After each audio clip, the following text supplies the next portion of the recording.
Selamat pagi anak-anak. Pagi Pak. Ya, kita bersyukur hari ini kita bertemu kembali dalam pembelajaran pendidikan agama Kristen.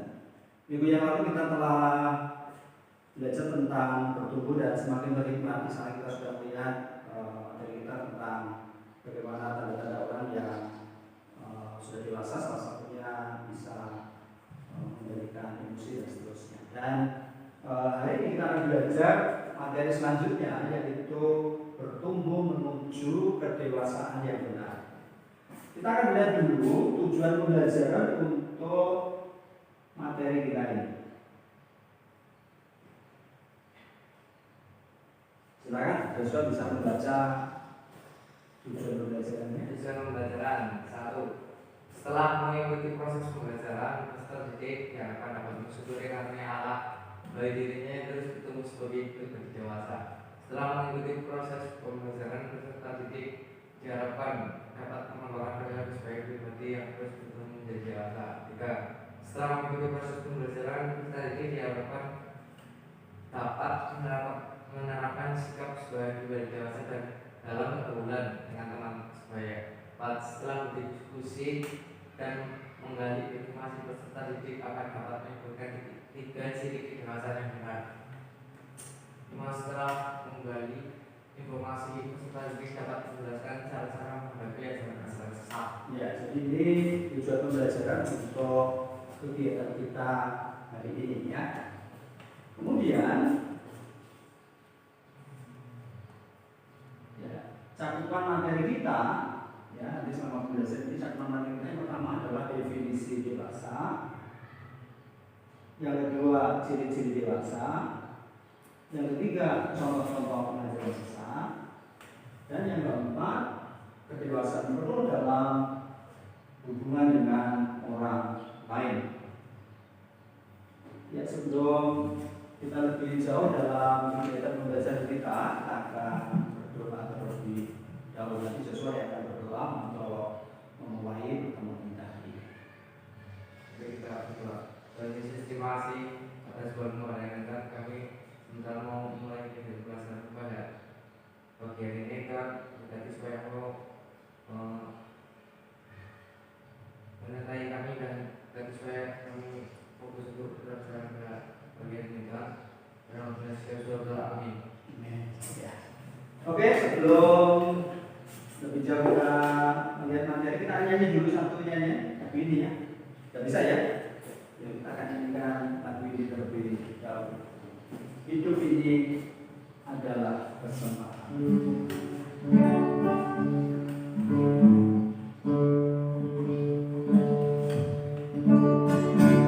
Hidup ini adalah persembahan. Nyanyi keras. Hidup ini untuk melayani Tuhan. Jangan sia-siakan waktu yang Tuhan. Hidup ini harus jadi berkah. Oh Tuhan, pakailah hidupku supaya aku jadi berkah. Hingga saatnya nanti ku tak berdaya lagi, hidup ini sudah jadi berkah. Ya. Ya, lagu ini adalah sebuah lagu yang menurut saya sangat baik. Joshua kira-kira paham nggak maksudnya lagu ini apa? Kita harus hidup menjadi berkat bagi orang lain. Ya, kita harus jadi berhidup supaya menjadi berkat bagi orang lain. Contohnya seperti apa? Membantu teman, Bagi teman ya, ketika temannya dalam kesulitan, apalagi kira-kira satu lagi. menolong teman. Ya, mohon temannya ya. Ya, oke, saya kira jawabannya sangat baik. Ya. Nah, kita diajarkan oleh teman Tuhan supaya kita itu hidup menjadi berkat bagi orang lain selama kita hidup di dalam dunia ini. Nah, maka sebabnya ketika seseorang hidup menjadi berkat bagi orang lain, sudah pasti orang itu akan mengalami pertumbuhan dan hidup semakin dewasa. Ya. Nah, orang yang dewasa, ini definisinya ya, pengertian dari orang yang sudah dewasa, yaitu suatu masa di mana seseorang mulai mandiri untuk menentukan segala sesuatu di dalam hidupnya. Ia berusaha memahami segala perubahan dengan pertimbangan serta tanggung jawab. Ya, jadi kalau orang itu sudah dewasa, artinya apa? Sesuai dengan definisi ini, ya, dia bertanggung jawab. Terus kemudian apa lagi di atas? Iya, dia sudah mandiri. Ya, kalau mungkin dulu ketika Joshua masih kecil, apa-apa pasti minta tolong ke orang tuanya, ya, ke mamanya atau ibunya. Ya, orang mau mandi juga minta dimandiin ya.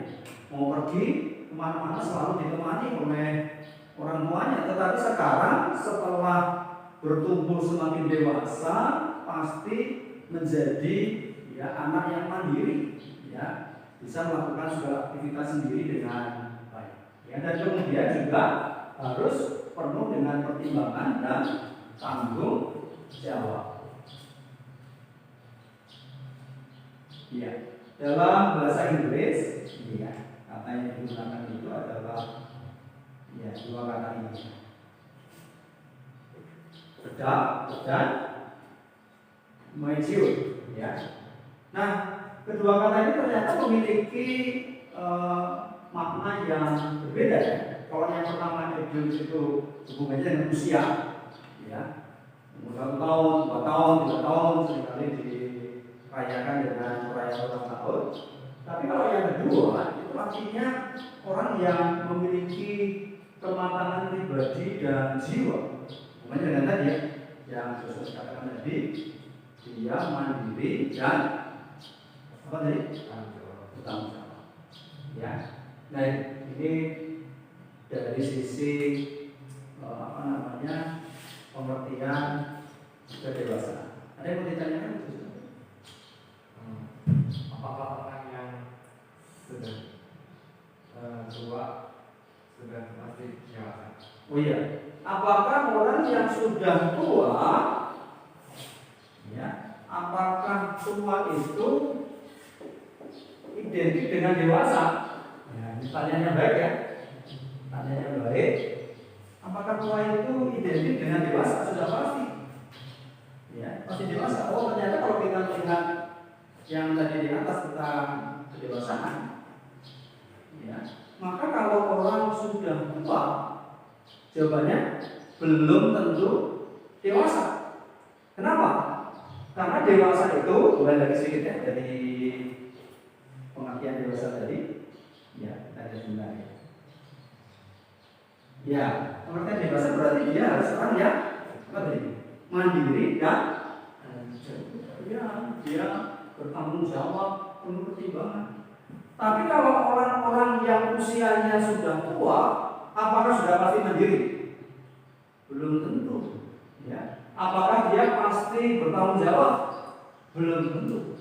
Berarti sebenarnya dewasa itu atau tua itu, menambah usia atau tua tidak identik dengan dewasa. Belum tentu dia sudah dewasa. Jelas ya? Jawabannya ya? Ya, oke, kita akan lihat dari selanjutnya tentang ciri-ciri kedewasaan. Ya, ternyata ada begitu banyak ya ciri dari orang yang sudah dewasa. Dia tidak egois, tidak mementingkan diri sendiri yang tadi Joshua sampaikan. Ketika ada teman yang membutuhkan pertolongan, dia menolong. Ya, kalau punya jajan, temannya dibagi. Ya, itu namanya tidak egois. Kemudian berpikir objektif, ya, realistis. Ya, sekarang ini di situasi pandemi COVID-19, ya, banyak orang tua yang mengalami kesulitan keuangan. Ya, anak-anak yang berpikir realistis dan dia anaknya dewasa, dia bisa memahami kondisi orang tuanya. Ya, kalau misalnya uang jajannya dikurangi, nah, gimana kira-kira kalau uang jajannya dikurangi? Apakah marah-marah?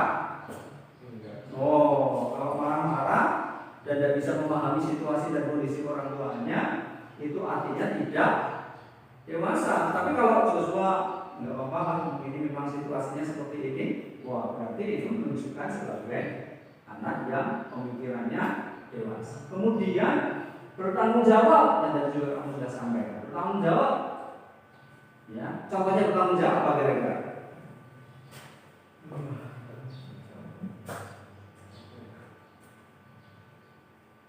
Kalau diberi tugas, bagaimana? Ya, secepatnya ya. Misalkan Bapak memberikan tugas atau mata pelajaran lain, ya kamu diberikan tugas. Maka kalau anak yang bertanggung jawab, dia secepatnya dikerjakan. Ya, mengumpulkan tugas kalau perlu sebelum waktunya deadline-nya habis, gitu ya. Sebelumnya sudah dikumpulkan. Secepat mungkin setelah selesai langsung dikumpulkan. Nah, ini namanya bertanggung jawab. Kemudian bisa menguasai diri. Ya, termasuk ketika ada di jalan. Ya, sekarang ini kalian mungkin ada banyak di antara kalian yang kalau sekolah pakai motor ya. Dan kalau bisa menguasai diri itu artinya nggak kebut-kebutan di jalan. Ya, bisa menguasai diri. Kemudian menerima kritik dan saran dari orang lain. Ya, kadang-kadang di rumah atau di sekolah kamu mungkin diberikan nasihat oleh gurunya, di rumah diberi nasihat oleh orang tuanya, ya. Kalian mungkin punya sekali waktu melakukan kesalahan, ya dikritik. Benar, kritik itu bukan untuk menjatuhkan, ya, tapi untuk membangun. Nah, anaknya dewasa dia bisa menerima kritik. Kemudian bisa bekerja sama dengan orang lain.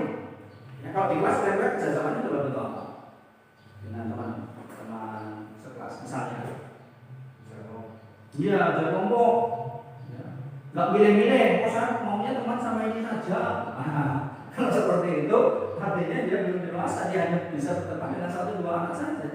Kalau dia bisa berteman dengan siapa saja, mau dikelompokkan di kelompok mana saja dia bisa, itu namanya orang yang bisa bekerja sama dengan semua.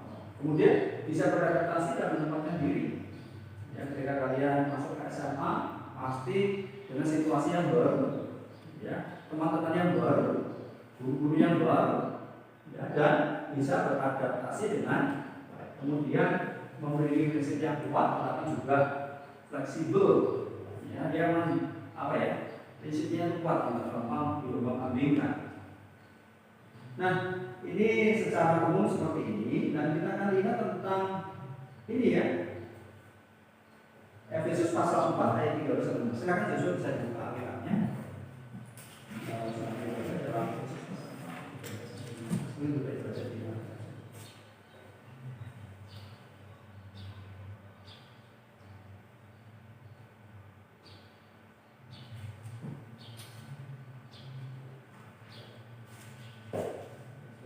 Ayat sama, ayat 12 sampai ayat. Efesus 4 ayat 13 sampai 12.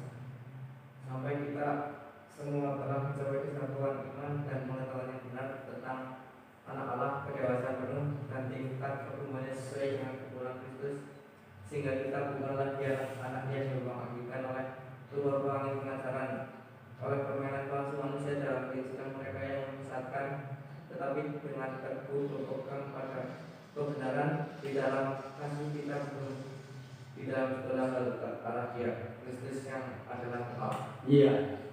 Nah, sekalian dalam ayat ini disebutkan ayat 14, sehingga kita bukan lagi apa? Anak-anak yang apa?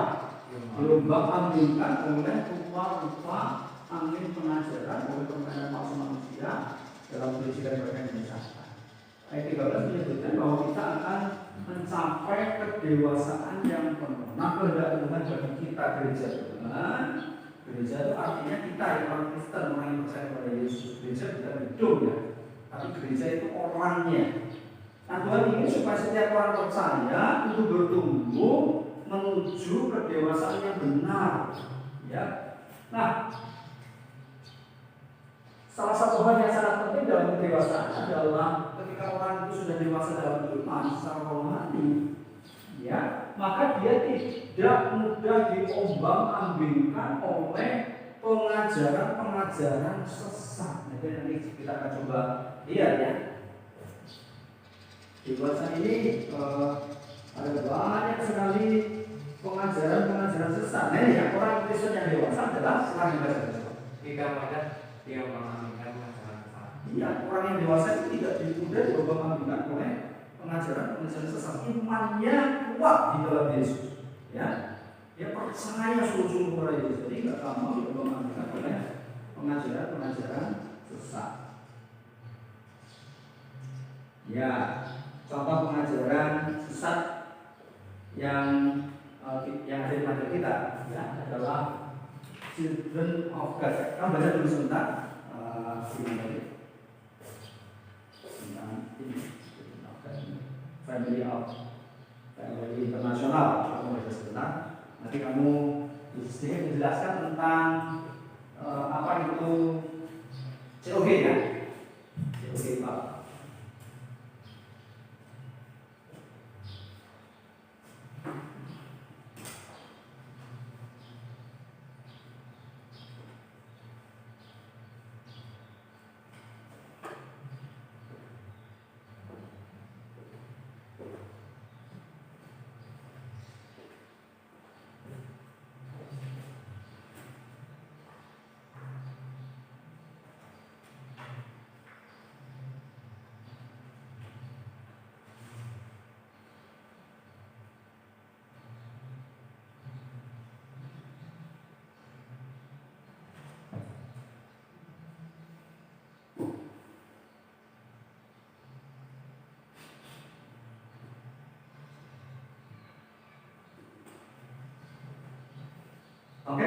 Oke, sedikit saja dari yang tadi kamu baca. Kira-kira COG itu apa?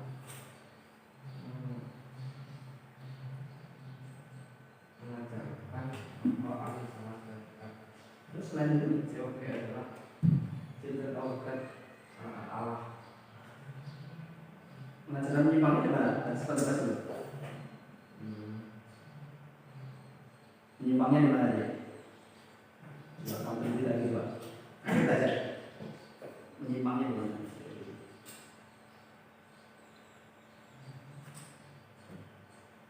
Kenapa yang betul untuk mencari anggota baru dengan menggunakan saya sebagai daya tarik? Nah, itu ya. COG itu didirikan oleh apa namanya ini?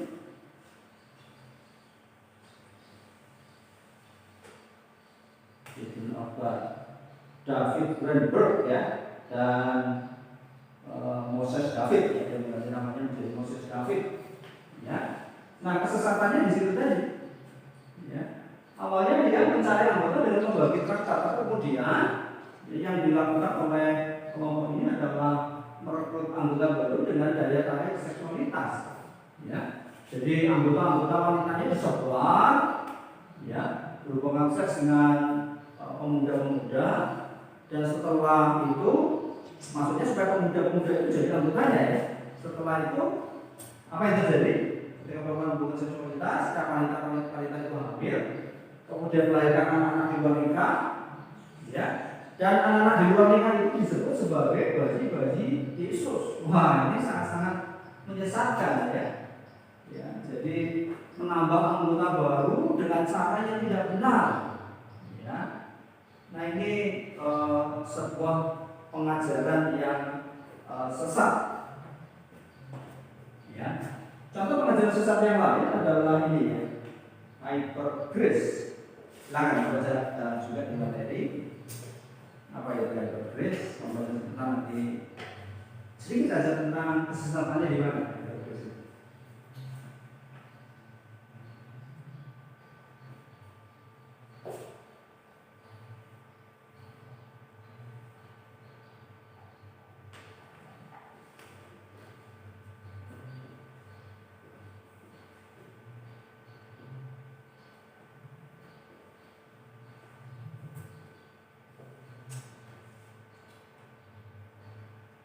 Dan menemukan kesesatannya mana? Satu saja. Manusia tidak perlu mengerti dosanya. Aku berharap karena Yesus Kristus sudah datang dan menebus dosa manusia. Iya, itu kesesatannya di situ. Ya. Jadi menurut kelompok hyper grace ini,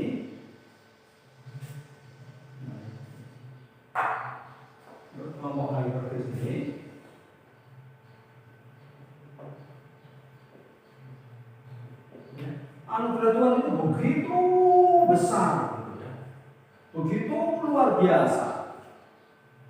Dan kemudian mereka mengajarkan bahwa kalau karena anugerah Tuhan begitu besar, maka segala dosa kita di masa yang lalu, di masa kini, dan di masa yang akan datang itu sudah diampuni.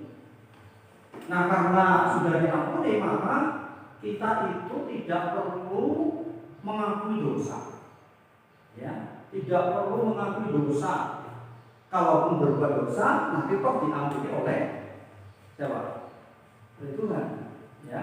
Nah, itu pengajaran dari Hyper Grace. Kira-kira menyimpang nggak menurut sesuatu? Kenapa? Kenapa menyimpangnya di mana?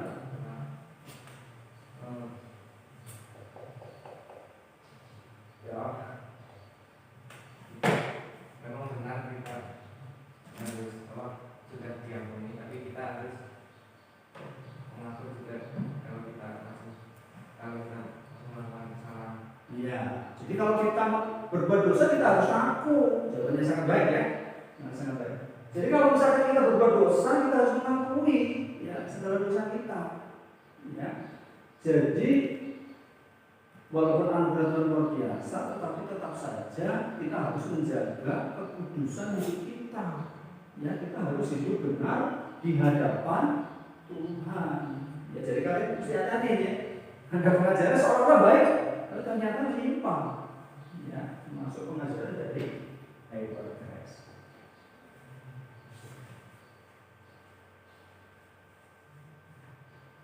Ya. Dalam Injil Matius pasal yang ke-16 ayat 24, silakan baca dulu ya. Saya baca pasal 16 ayat 24.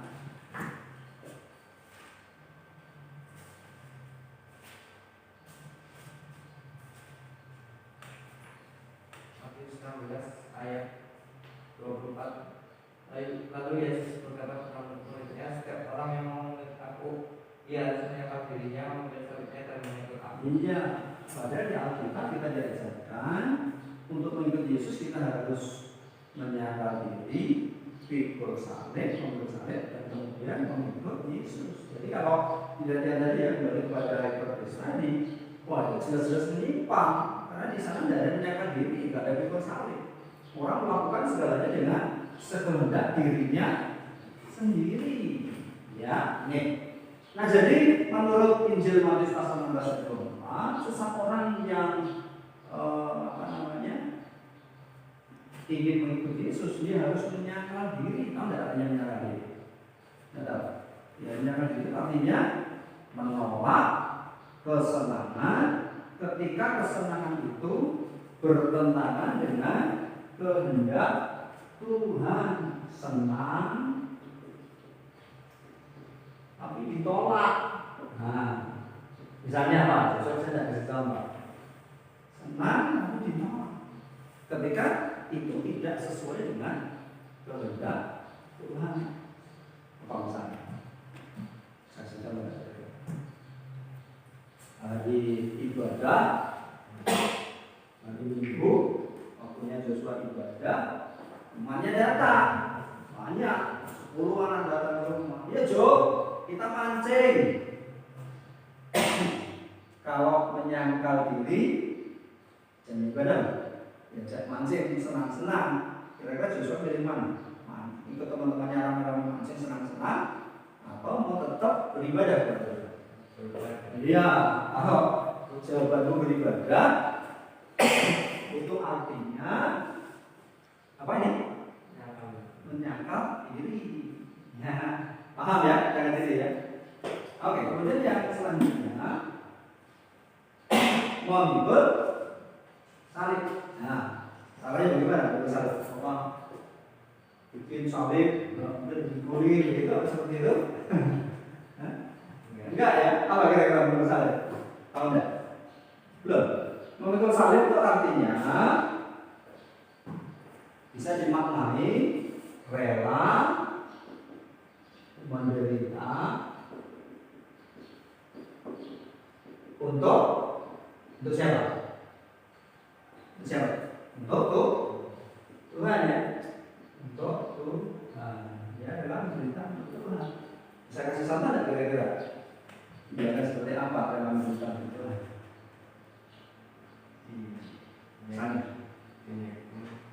Apa? Iya, misalkan sekali waktu Joshua diajak sama temannya. Ajakannya biasanya apa sih? Diajak gimana? Diajak gimana? Kristen, Kristen, gitu ya. Apa? Haleluya, haleluya. Nah, sikap kita bagaimana? Apakah kemudian kita marah-marah sama teman kita itu? Apakah kemudian kita menjadi berkecil hati? Ataukah kita tetap bersuka cita? Sekalipun diajak, ya. Kalau kita tetap bersuka cita, sikap kita tetap baik, itu artinya kita rela menderita untuk Tuhan. Ya, memang secara jujur penderitaan kita belum seberapa dibandingkan dengan penderitaan Yesus, penderitaan murid-murid Yesus. Karena zaman dulu para murid Yesus itu betul-betul rela menderita untuk Tuhan. Penderitaannya bukan hanya diejek, tetapi penderitaannya itu ya sampai mereka itu mati syahid untuk Tuhan. Tahu tidak mati syahid artinya? Mati dengan cara yang tidak wajar, misalkan apa? Misalkan Petrus mati dengan cara disalib, tapi kepalanya dibawa, ya kan? Jadi memang penderitaannya itu sampai seperti itu. Rasul Paulus dia mengalami penderitaan yang luar biasa. Pernah dia dilempari batu, pernah dia disesak itu dicambuk, ya. Tapi dia tetap percaya kepada Yesus dan sampai ketika kita diejek, kemudian kita meninggalkan Tuhan, namanya nggak rela menderita, ya nggak mau menguruskan. Nah, kemudian bagian selanjutnya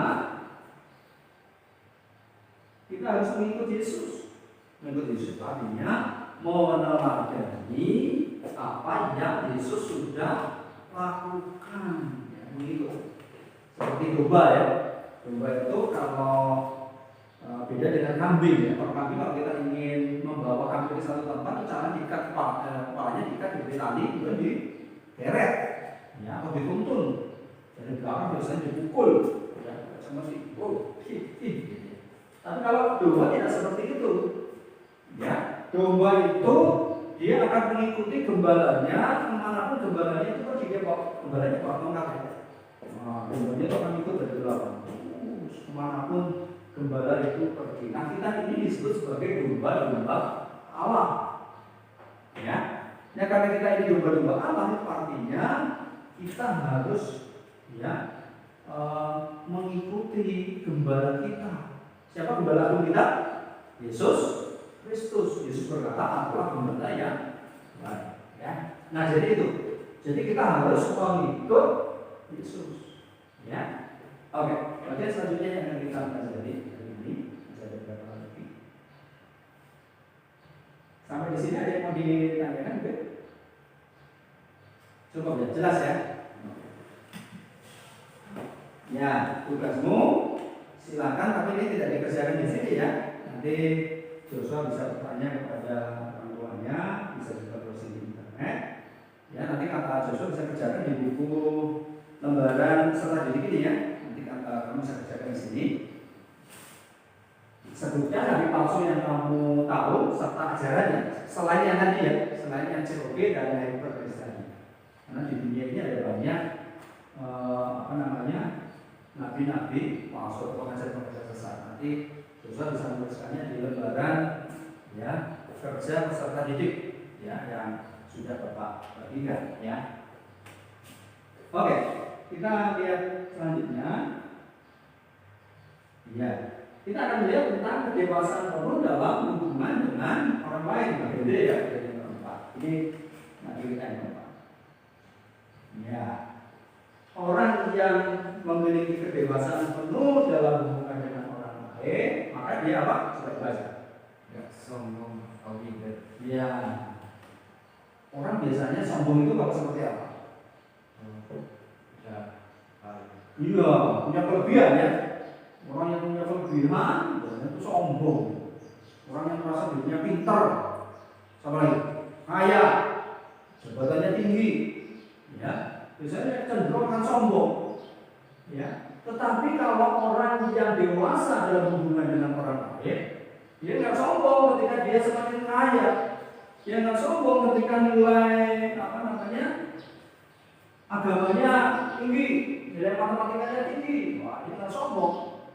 Ya, jadi orang yang dewasa itu dia nggak sombong ketika dia lebih dari orang lain. Sebaliknya, apa itu? Dia juga tidak minder.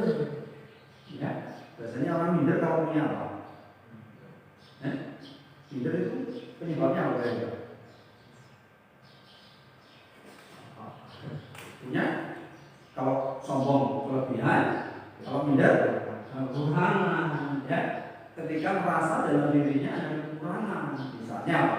Cukup mulut, ya, apalagi ada orang yang enggak betul kekurangan, ya. Padahal sebenarnya tidak juga, ya, menunjukkan diberkati Tuhan, ya. Kemudian ada yang rambutnya lurus, pengen kritik, ya. Ada yang rambutnya kritik, pengen lurus, ya. Rambutnya lurus, minder. Rambutnya kritik, minder juga. Ya, tinggi, minder. Pendek, minder. Kulitnya hitam, minder. Nah, itu namanya orang yang tidak mensyukuri, ya, berkat Tuhan dalam dirinya. Kita tak boleh minder. Ya, apapun yang diberikan oleh Tuhan bagi kita harus bisa mensyukuri. Nah, kembali lagi, orang yang dewasa dalam hubungan dengan orang lain, dia kalau diberkati dan kemudian jadi kaya, kita dan sebagainya, tidak sombong. Tapi kalau misalkan dia punya kekurangan dalam hidup, dia tidak menjadi minder. Contohnya adalah Presiden Barack Obama, ya. Itu sedang apa? Barack Obama ini. Makan apa kira-kira? Hamburger, ya. Nah, hamburger itu di Amerika Serikat di sana adalah makanan rakyat, ya. Biasanya di warung-warung kecil disediakan. Ya, kalau di sini ya apa? Market, ya. Nah, market. Kalau di Banyumas ya apa tuh namanya? Nasi uduk.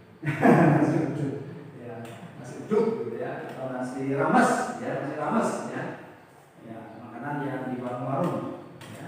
Nah, ternyata Obama ini dia tidak segan-segan makan di warung yang kecil. Nah, kalau makan di situ kira-kira ketemu orang biasa enggak? Dia bergaul dengan, berinteraksi, bergaul dengan orang-orang yang sederhana. Sekalipun dia Presiden Amerika Serikat, ternyata dia masih mau bergaul dengan orang-orang yang sederhana. Itu menunjukkan dia orang yang dewasa dalam hubungan dengan orang lain. Ya, nanti ini menjadi tugas kalian lagi. Kalian bisa membaca dari Injil Lukas pasal 7 ayat 36 sampai 50 dan Markus pasal 2 ayat 13 sampai 16. Apa yang kamu pelajari dari Yesus dalam menjalin hubungan dengan orang lain, ya. Nanti lengkapnya di kalian bisa tulis di di LKPD, ya. Tapi baca sebentar boleh, ya. Waktu ini masih cukup, ya. Waktu kita mungkin nggak terlalu banyak, mungkin, ya. Ya, mungkin nanti bisa dikerjakan di rumah, ya, di luar kerja beserta didik. Nanti kalian cari dulu yang dilakukan oleh Yesus apa dan bagaimana cara Yesus berhubungan dengan orang lain, ya, dari ayat yang dibaca ini.